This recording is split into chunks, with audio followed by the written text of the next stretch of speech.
Hello, everyone, and welcome to Snap Take. This is Glazer of Snap Judgment, the official podcast of Marvel Snap Zone.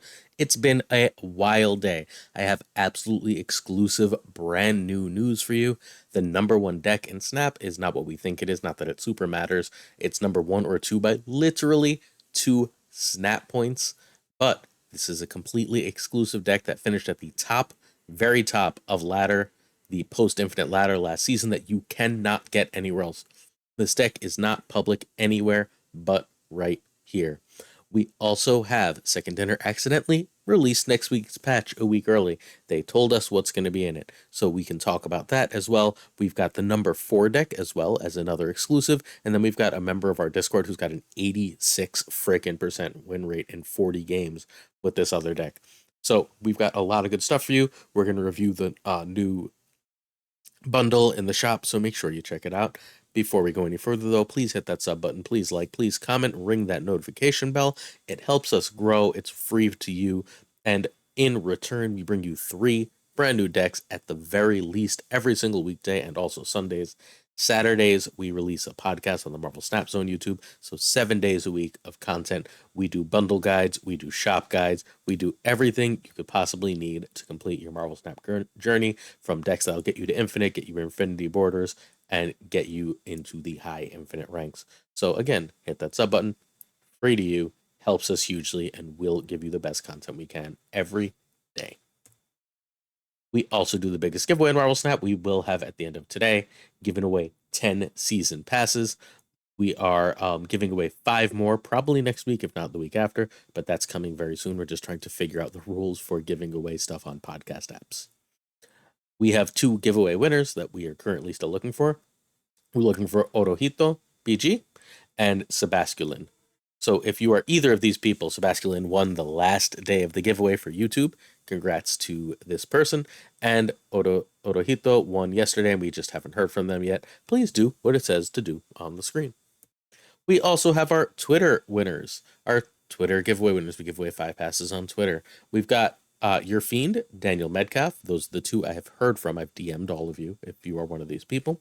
Jano, Sleepgun, and Nullified Thanos. So the first 2 people have already replied to me. Their season passes are on the way as soon as they get their appropriate info. Please, if you're one of the bottom 3 people, check it out. All right. We also maintain a giveaway sheet. It's about 3 pages right now, thanks to our friend Banshee. It's every active giveaway in Marvel Snap. So if you're looking for those season passes, it's like at the bottom of the description to this video. Please check that giveaway sheet. It is so freaking useful. It's completely ridiculous how much great content you can find and how much free stuff you can win just by keeping up with the sheet. Bookmark it, check it in the comments of every video, whatever you need to do. All right, our outline for the day. We're going to begin, as we always do, with questions of the day. These questions are exclusive to our Patreon. Patreon's perk, or one of the Patreon perks, there's like a million, is priority questions answered. I've got 1 more Patreon question for tomorrow, but we've got 4 today. We've got breaking news, the patch notes a week early. Then Sizer finished in first place, and I'll explain, because if you look at the post infinite leaderboard, it looks like Zun's finished first. We know what happened. I got it confirmed as a bug with Glenn Jones, even though there's no way to tell for sure. I'm pretty sure we know what happened. So we're going to look at that deck and get to what happened. It is a full exclusive. You are not getting this information anywhere else. We've got a We Vote Wednesday where you choose a deck from one of the 4 cards listed, and then Friday in the video, I have a special deck with one of those cards that's proven to work. Our next deck is the number 4 deck. It is from a player named Molinator. Sizer was kind enough to send that over. Apparently, Sizer and Molinator are in the same meta. Sizer is in Vienna. They're in the same general area and play each other a lot. So Sizer also has the Molinator deck. So I have both of those. Then we have a bundle guide for Bubblegum Pop. And finally, on our Discord, Good Dog Gaming is a friend of ours, phenomenal person, great player, has a special deck for us that's putting up amazing numbers. And like when you look at it, you're just like, oh, that's powerful. We'll end with our shop and shoutouts as we do here on the channel. All right. Models ask the optimal way to spend gold. So there is playing smart and playing long term. Basically, you're supposed to hoard gold like a dragon. You are now Smog as you play Marvel Snap. Congratulations. If Whatever gold you get from whatever means, largely the season pass, should get hoarded until a major bundle happens. There's a major gold bundle about every 2 months, sometimes every month, but about every 2 months. If you save for those high value gold bundles, that is the best value you can get. I do have a concern with this strategy though. My concern is that for gold bundles, based on last month, they might be moving them toward more credits. Um, they might be moving them toward more credits instead of collector's tokens. And if you're early to mid series 3, that has more value. But once you get onto late series 3 and have most of the series 4 and 5 cards, collector's tokens have more value. So what are you to do? Well, at that point, I think Token Tuesdays have greater value. Although, let's wait and see what the bundles are so we can make informed decisions. Caretex Lee wants to know the most optimal way to farm boosters. So this is Teeb strategy. It's the one I use. You basically put all of your stuff in one deck and you go into Proving Grounds.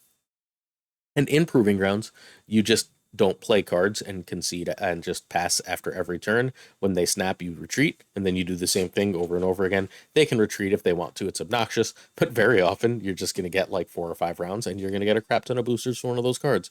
As long as you have like 8 or 9 cards that you want boosters for, it's the best way. It is rude.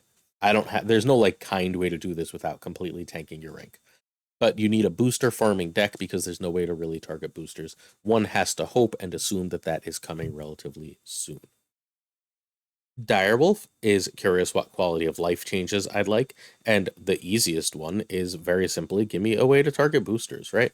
The other real quality of life changes isn't in the UI, it's from Second Unit themselves. I'd like clearer communication. Let everyone know when your videos are coming out. Don't shadow drop them. Let people know what bundles are coming out. That level of communication, that treating us like adults, I know it might hurt their profit a little bit, but I truly believe that it would be made up for in goodwill in the community. Spike Jones asks if my students are done with break. I call them my kids, I'm sorry. So my son went back to school today. It was his teacher's birthday. I am back to school tomorrow morning, or today as you are watching this. So I had an intensely busy day without my son. I did Devilish's Twitch stream for an hour, and then I did 3 hours of a Patreon exclusive podcast with Roy, and then I made this slideshow 2 different times because I had it originally. Then the stuff broke with Sizer, and then the patch notes broke, and I had to redo the thing each time. So like it was a big Marvel Snap content creation day for me with my day off. Oopsie. All right. If you'd like your questions read out in tomorrow's video, please leave one in the comments. Remember that Patreons get priority answers. Check out the Patreon in the link to this video. We give a ton of stuff. All right. The patch news. I didn't write the like actual, how do I phrase this? I didn't write the actual like notes. If you'd like them, I'll throw them in the description to the video so you can see them. It's just like a Dropbox, so I have no problem like sharing that. This is just like the layman's terms. So Loki has moved to a 4/6, but now transforms cards, i.e., it works sort of similarly to Morph. It transforms the cards in your hand to cards from your opponent's starting deck, which breaks it working with Collector. It still, we believe, makes it work with Quinjet, but Collector is dead. Which is to say, Collector was the high win rate card in Loki decks. It had a higher win rate than Loki himself, largely because Lambie style bounce decks would make Collector grow really, really big in the first damn place. So this is just a really powerful way to play Loki right now. Sorry, this was a really powerful way to play Loki, where Loki and Collector were like the fundamental only 2 cards you really needed to win the game, as long as you could generate a few cards. Well, now you need a different power spike for Collector. As a like bonus, Loki gets 1 extra power, which I think is just genuinely obnoxious. If there's ever a card that could just leave the meta for a little bit, it's the 4-month straight top of the meta Loki. But hey, here we are. Loki is not yet going to leave, I don't believe. People are going to experiment, see what they can find, but they're going to have to do so without Collector. Does this push Loki all the way down? I'm not sure. I'm going to tell you straight up, I went and asked Lambie what he thought about it, and he said, I have no comment. Which worries me. Lambie is not one to withhold opinions as a general rule, so my working opinion is I think he is up to something and thinks he can break something with this. Ooh. Ms. Marvel, now instead of 1 card in each location of a different cost, it now needs 2 cards of different costs per location for her effect to work, and this has huge implications on the metagame. The largest implication is it makes Alioth stronger. Sorry. It takes Ms. Marvel out of lockdown fundamentally and instead says It's still really great at going wide, but it's something you want to play later in the game now. Um, the lot or something you can play and turn on later in the game. So that means it's no longer phenomenal for grabbing priority. Ms. Marvel is the single best priority grabber we've ever seen in the game, I think, as a 15 power card that you can play on turn 4, getting power across all 3 lanes. It's just unbelievable for grabbing priority. Well, that's no longer the case. And if that's no longer the case, priority is now a fight again. When to turn her on, when to turn her off. She's not like Jeff is more valuable, is now going to be a major thing. She's also very likely dead to nearly dead in lockdown shells. She's more of just a good stuff card instead of a lockdown card, which is honestly, I think, where they wanted her. I still think she's probably one of the best cards in the game. I think she's certainly better than Loki now, but I'm not sure where she lands outside of that. I think like the lists we're going to look at today are like pseudo lockdown. They run Storm. I think that she still stays in those because you can just do more vision or whatever to like win that lane with just Storm, and then like you get that extra power. So I think she's great. I think Alive is going to come back in a big way because of this. I think part of what was pushing Alive down, in addition to Blob's power, and now Scar's power with Blob, is how easy it was to like win Pride with Ms. Marvel, and whoever had Ms. Marvel fundamentally got priority. That means if you didn't see Ms. Marvel, your Alive was going to be utterly useless. All right. Annihilus gets the biggest nerf, which feels wrong. Annihilus is moved to a 5/5, which is -2 frickin' power, and no longer works on 0 cost cards. It has to be negative for life to send it over. It still does the destroy thing, but it has to be negative. Zeros will just sit there and ignore Annihilus. So, first, the 0 cost thing is of incidental use. If you were playing a pure junk deck, that Kang one we posted was like the only one I thought was really interesting. Those are like generally mid decks. Those are not the best uses of Annihilus. They're okay, and they like keep parts of the meta honest, but they're not important. That whole like debris thing, right? So Annihilus is worse for incidental stuff and worse in pure junk. That's fine. That's not where the top of the meta. That's not where we were telling you to play Annihilus here on this channel. That's not where the best players are telling you to play Annihilus. Annihilus is a 3-card package, sometimes a 4-card package if you're feeling feisty with Selene or Widow. But the cards that go with Annihilus every time are the Hood and Sentry, and the -3 and the -10 are both still right there for you. So that still leaves Annihilus as a 15 power play on turn 5 if you can get that void over, and it still destroys the void just fine. The -2 power is going to hurt though, because very often Annihilus on the last turn of the game won like those close games because it was 5/7, and 5/7 is just good stats. It is now further from just good stats. I think that hurts it more than the not working negative, but it will remain to be seen what that is. And those are like the big meta shift cards. Those 3 are the like probably the 3 biggest pillars of the meta right now. Am I missing anything outside of like Doom, I guess, and Thanos Blob? Thanos Blob does get better because a lot of its natural predators are gone, like to the point where it might just be the best deck. But everything else is how do I say this? Just weaker. Not like dead. I don't think Ms. Marvel decks are dead. I think Ms. Marvel's still great. I don't think Annihilus decks are dead. I think Annihilus is still great. They're just going to win X percentage of games fewer because they are lacking that extra bit of power. I would be surprised if they're not still in tier 1 decks though. Right. Dracula moves to a 4/1 from a 4/0, and instead of replacing its power with the card it discards, it now adds that power. So if it discards Infinite and nothing else has happened, it'll be 21 because it has 1 power. If it discards Apocalypse the first time, it'll be whatever the hell Apocalypse is after 1 time, +4, right? So it'll be a 13 power Dracula.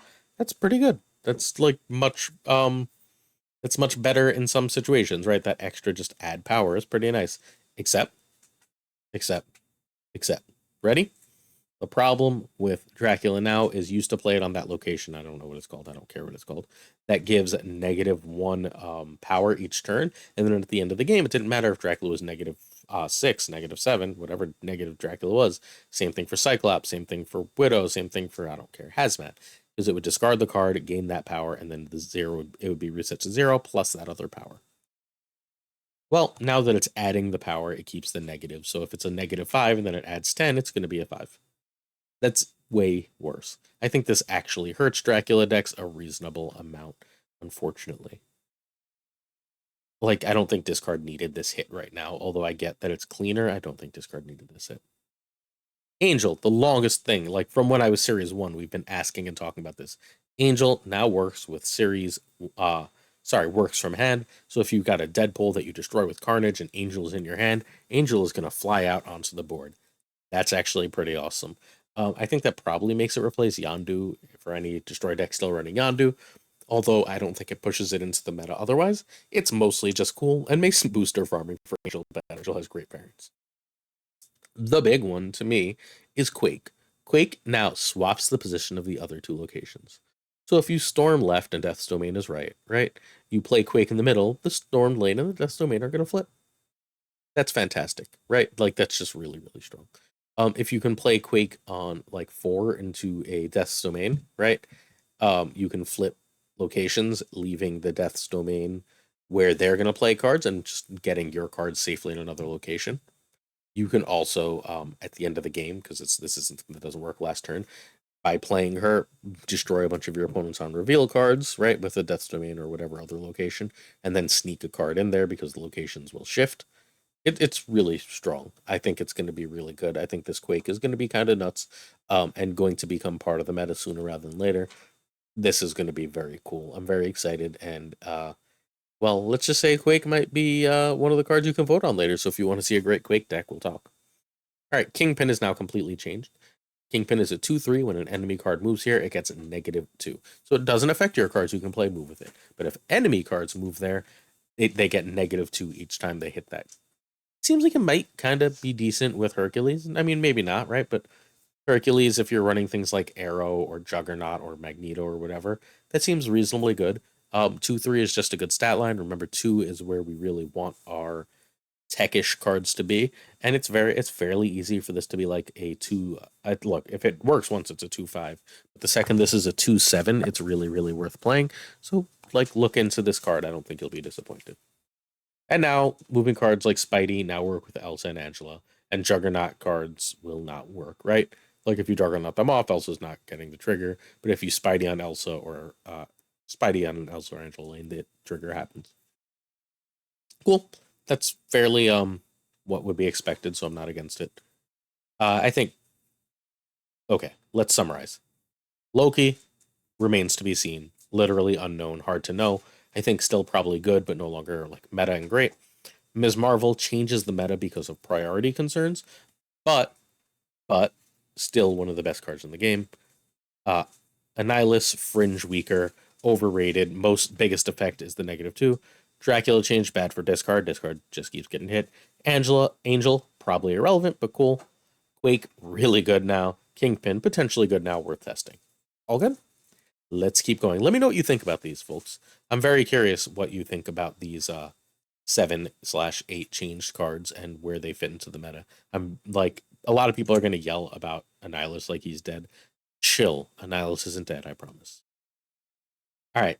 So this is Sizer's deck. We're going to talk about it really quickly, and then I'm going to explain to you what happened. So Sizer's deck, this is the deck that finished just barely #1 on the Infinite Leaderboard. I was talking to him for basically most of the last hour of Infinite Leaderboard, and I know what happened. So this deck is going to basically win by denying your opponent. This is a priority grabbing deck, right? And it should be able to grab priority reasonably well, even with the Ms. Marvel change, because it's got enough cheap stuff. And like, if Silk turns off your Ms. Marvel, guess what? You still have 5 in that lane. My wife's just playing with her purse as I'm trying to record a video. Good timing. Okay. So, and other than that, it's just disruption, right? Like, Iceman just makes things more expensive. Echo tells your opponent where they can play the cards. Mobius tells them that their cards are cheaper. And then if you can get priority through these other ways, Alioth still wins the game. And this is, again, one of the very best decks at gaining priority, which is to say this is one of the most powerful decks that does some of those powerful things you can do. Storm is an absolute game winner here. You can win a Storm lane by not committing to it while your opponent commits big to it, because you have Vision, Ms. Marvel, and Doctor Doom in order to win that Storm lane later. So, like, people will commit to that Storm lane, you will gain power elsewhere, and then still be able to win that Storm lane later, which is a huge way to gain cubes. All right, so here's what happened. Here's, like, the proof. Whatchamacallit? Zun's ended at 10,524. So what happened is, if you fill up your boosters because you played too much, You can see Zun's 10,524 at the bottom right. You can see the snap points at the very end from Sizer right here on the left. Zun's was asleep for the last bit. What happened here was, and you can see Sizer's end at 10,506. He stopped playing once he beat Zun's. We were talking during this, but he also filled the boosters. And there's a bug. I got this confirmed. There's a bug in the game that if you finished your boosters, it doesn't show accurately on the leaderboard. How that happens, I do not know, but that is something Second Dinner is aware of. So whether it's the first or second place deck, you can count it as the first. I don't think Sizer or I or anyone super duper cares. This beat Zun's by the skin of its teeth, and this is the only place right now that you can find the deck. Later on this week, I'm thinking for Friday's video, we're going to interview Sizer and talk about this. Sizer is going to start streaming soon. So I want to try and get Sizer a nice following to start, because I think this is really cool, and this is a really cool story. Zun's is going to keep it. No one's like fighting this, right? Like Zun's gets the official title, but just so you know, Sizer was right freaking there. And like, what a cool finish to a season, right? Like 5,226 and 10,526 and 10,524 are for all intents and purposes. Like A, that's wildly ahead of third place. And B, that is like just fundamentally a damn tie anyway. Like, what do I care? We covered, if you're interested in that Zun's deck, we covered it on, I want to say Friday of last week. We were the first ones to cover it, and since then, like, everyone has covered it. It's a great deck. It's a Black Knight deck. This is every bit as good of a deck, and at least arguably the number one deck in Snap. That boosters thing is genuinely annoying. All right. The replacements. I got the first chunk of these from Sizer himself. Echo for Spider-Ham or Bust. Echo is a hard carry for the high ranks. There's just a lot of ongoing stuff, and being able to win priority is, again, wildly important, right? Echo says your Ms. Marvel wins you priority. It's fundamentally why it's so good in this deck. Silk for Medusa is just fine. It's not as good. Obviously, Silk's here for a reason, but whatever. Mobius could be Negasonic. When KM got a version of this, it had Negasonic. Negasonic was in for a short time. Mobius is too important because, well, have you played in the meta? There's Sarah, there's Zabu, there's Ravonna, there's She-Hulk, there's Scar. There's all these cards. There wasn't Scar last week, I know. But there's all these cards that really want to get cheaper, and Mobius says no thank you. You can replace with Negasonic, Jean, or any other three. I suggest looking at Juggernaut and Mr. Fantastic. Mr. Fantastic being just another way to get priority, and Juggernaut being just really good at ruining their stuff. Turn 4, Lad can be Captain Marvel. That is Sizer's, and I think Lad could also be Super Skrull, just because, like, opponents will be running things like Ms. Marvel 2 and Iron Man and stuff, and when you can just take them, that's usually pretty good. So, my change, I think you need Jeff Eliath and Ms. Marvel. I don't think there's anything for that. And hey, someone in the comments is going to yell Ms. Marvel is in everything, and she's not in Spotlight Caches, and they're nerfing her, and that nerf isn't enough. And I don't know what you want me to do about that. She's the best card in the game. If I'm highlighting the best decks in the game, she's going to be in the best decks in the game. What you can do, sorry if you're a free-to-play player, but what you can do if you're not sure to buy something is I review at the end of every week. I give you a should you buy this card guide, and then at the end of the season, I give you one more should you buy this card guide. And all along that pathway, I said, please get Ms. Marvel, she is broken. Please get Ms. Marvel, she's one of the best cards in the game. And like, yes, a lot around her was nerfed, but she was always one of the best cards in the game. So she's going to be in these decks, I'm sorry. So Nebula can be Iceman or Scorpion, and that is my final thought there. Iceman is just a good bit of extra disruption, and Den posted this, and this is like secret text, so shh. Scorpion is really good right now because everyone's running a bunch of 10 power cards to lower their Scar, and what Scorpion does is while they're in hand says they're 9 power. So that 9 power Atuma, that 9 power She-Hulk, that 9 power, I don't know, Namor in one of these, right? That's not going to make Scar cheaper, and that's to your benefit, right? That means you don't even have to play Mobius sometimes. So I'm trying to figure out how to sneak Scorpion into more stuff. I also really like, I'm trying to find a deck, and this will happen soon, that goes Iceman, Scorpion, Mobius as the first 3 turns, and I think it's just going to be Chef's Kiss. All right. Number 1, this ranked at 63% in like 300 games, all at the very, very top of Infinite.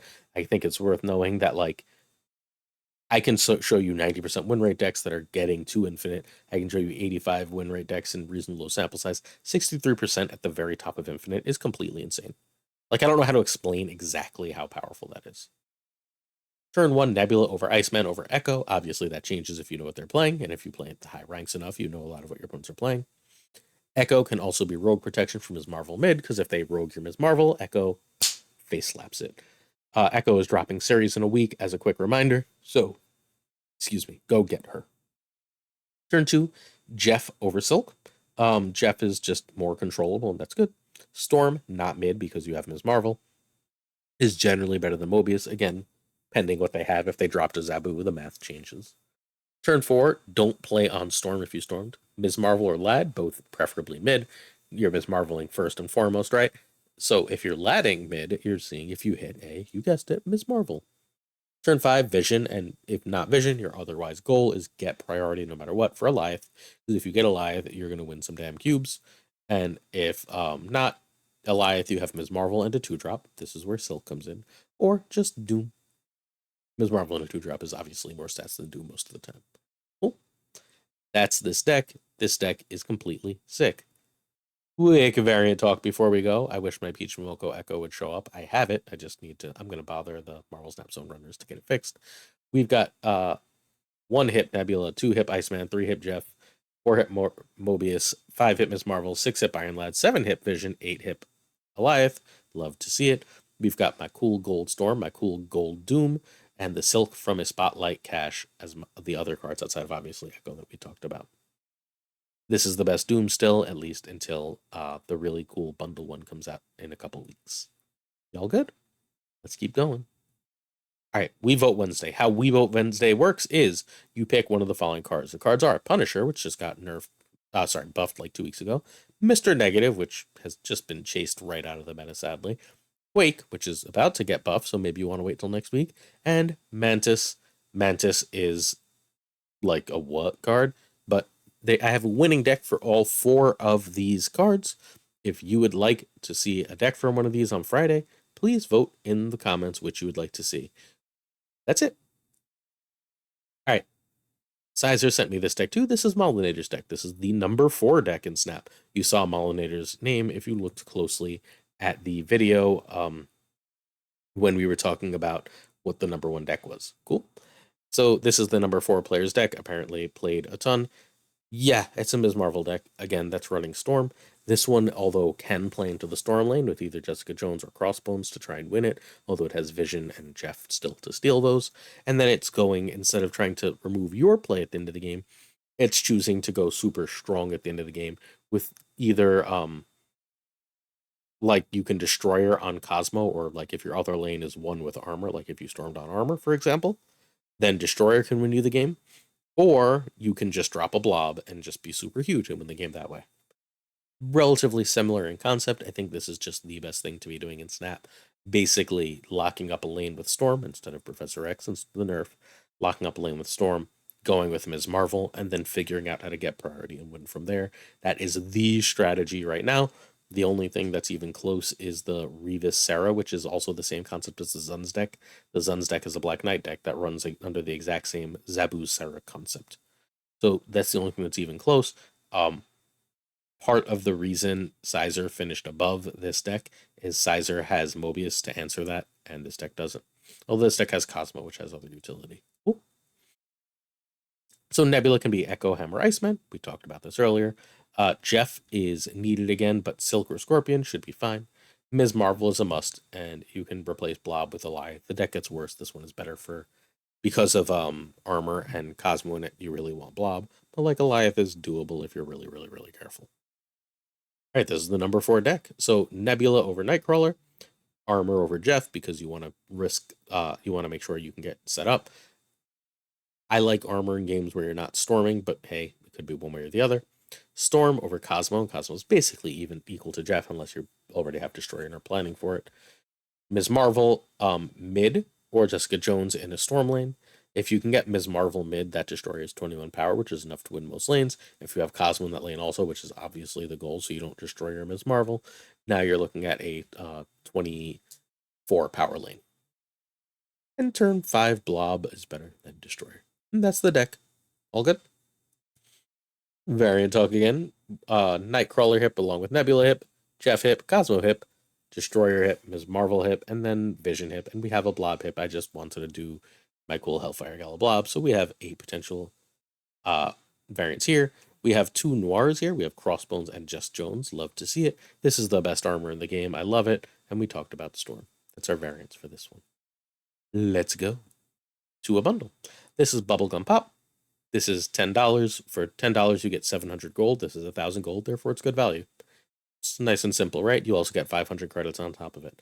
Is this a must-buy? No, we get this kind of bundle basically every month, something along the lines of this, but it is really, really great progression, and I personally like this Dazzler a lot. I won't play it because I have the hip, but I bought it. I'm happy to have bought it.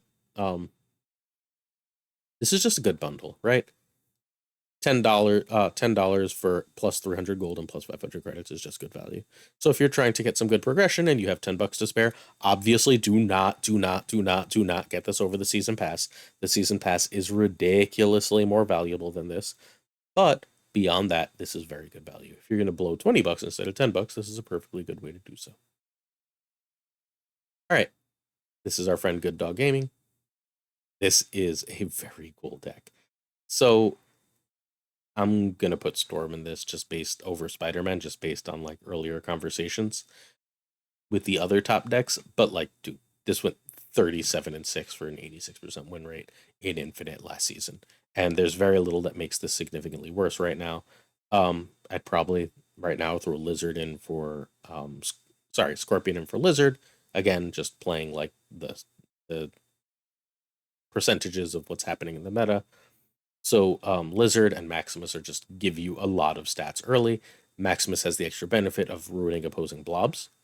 Killmonger invalidates a lot of early plays. Yes, it's weak to Kyra. Killmonger is only ever a play on turn 3 if you don't see Spider-Man or Gladiator here. It's a way to, again, say, like, all right, I gave you some stuff. If you had priority, right, because you were playing stuff around on turn 1, I can Killmonger and get rid of it. If not, Gladiator is the best play, and if not that, Spider-Man is just nice and disruptive. It's annoying to them. And then, hopefully you have priority. You either Ms. Marvel mid, or you Crossbones wherever the hell you can. At that point, you would like to, generally with your priority, arrow away something to get to make sure you have priority for life. If you can't do that, you're playing Blob. And sometimes you're just missing arrow, so you can play Black Bolt. And then, like, you can't play Goliath or Blob that game, but hey, Stature and Ms. Marvel at the end of the game is pretty freaking good. Oh, that's it. That's the whole deck. It's really simple. I think this deck is super strong. So, yes, Ms. Marvel is still the best. We talked about it on the last slide, right? Gladiator could be Polaris if we're moving things around. Polaris is just really good at like filling locations and ruining opposing Ms. Marvels. I like Polaris. No one else seems to right now, but I do. You need Stature for this version of the list, although like honestly, if you replaced Black Bolt and Stature with like a Legion or a Vision, you're not like losing too much. Stature is series dropping to Series 3 soon though, so if you are Series 3 complete and you don't have all the cards dropping, please save your regular caches. You need Goliath or Blob, but one of the two can be Doom without like breaking the deck too much. And that's it. That's not what this is. Apparently I didn't write it turn by turn, so I'll do it for you. Turn 2 is Lizard or Maximus. I tend to prefer Lizard, but Maximus is perfectly fine. Turn 3 is Gladiator, better than Spider-Man, better than Killmonger. Killmonger goes up if they have a lot of ones. Turn 4 is Ms. Marvel mid. Turn 5, I like Arrow to make sure that priority is maintained. You can also play Black Bolt there. Turn 6, you're determining between Goliath and Blob based on the board. Sorry, I told you I made 8,000 tons of content this week, so I messed up my turn by turn here. Hopefully that was useful. If you need me to write it out, let me know in the comments. I can. It won't take too long. Cool. All right, we're on to my shop, and then we're actually nearly done for the day. I got 2 new hips, so it's hard to say today's anything but a good day. I got the hip Quicksilver and the hip Titania. Both now have gold borders. We're happy to see it. I didn't get the cool High Evolutionary comic variant. I don't care. I just need the Thanos one. I instead got this Nebula. I now have 5 freaking Nebula variants, so yay, I guess. Lucky me. I also got this cool Future Foundation Leech, but I have a hip for both of these, so I'm never going to play these. I don't remember what I got for my, like, I played 10 games. I'm at rank 78 right now, by the way. I only had an hour to play between everything that happened. So I got from 73 to 78. I'm playing the bounce still because I don't have to think about it. I've played it so much that it's like ingrained in me, and I was very tired. All right, I don't like this Mirage. I get that Mirage was a Valkyrie. I just think that like that's not like the key part of this card.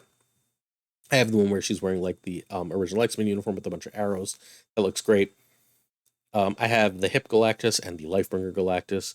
I don't need Venomized Gambit. I have a Hip. I don't need this Null. I have a Spotlight one and a Hip. I have two great Snow Guards. I have the one with wings. That's like a cooler version of this, and the Spotlight one. And finally, we have Stegron, and yes, that is Deathcock that I do not have. So what happened is, and this happened to one other person, Pat, who comments on videos. Hi, Pat. I voted for Lambie without thinking, as I always do. Lambie was on the podcast last week. If you want to hear Lambie, myself, Peaceful, and Yeti talk for 3 hours, it's on Marvel Snap Zone's YouTube. We had a great time. We did all the best decks in Snap. I always Snap vote for Lambie, but I didn't bother to read after I voted for Lambie, and it let me vote again. So I didn't realize it was letting me replace the vote for Lambie, and I was like, oh, I can vote twice. So it's like Lambie and Moy, and those are probably the two like best card gamers in the game. Did this like as soon as it went up, half asleep, as soon as I woke up and saw it, or after class when I saw it, or whatever. And I clicked it, and I did think about it again for like a couple days. And then the controversy happened, and I went to check my vote, and I was like, oh, I just voted only for Moyen, and I can't change it now because I only got one time to change my vote. And I already did to Moyen. So womp womp. At some point, I will buy this variant. Not today, but at some point, I will buy this variant just so I can support Lambie. Sag. All right, thank you to all of the viewers, especially if you made it this far, but extra special thanks to our Patreon. Certain tiers of support come with on-screen thanks in our videos. So we've got models who won a season pass from us.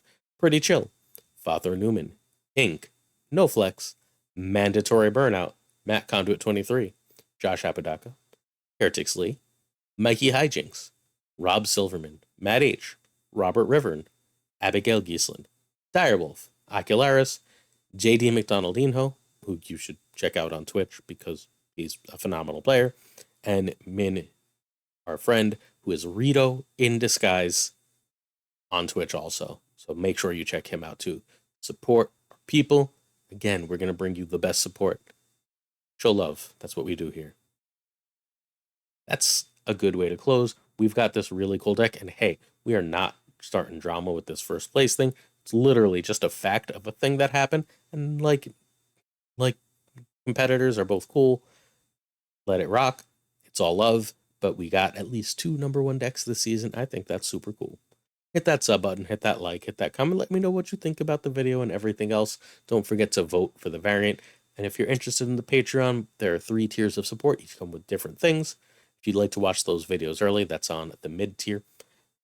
Patreon.com/snapjudgments. Appreciate you watching. Appreciate the support. Appreciate the love. See you tomorrow for another Snap Take. Peace.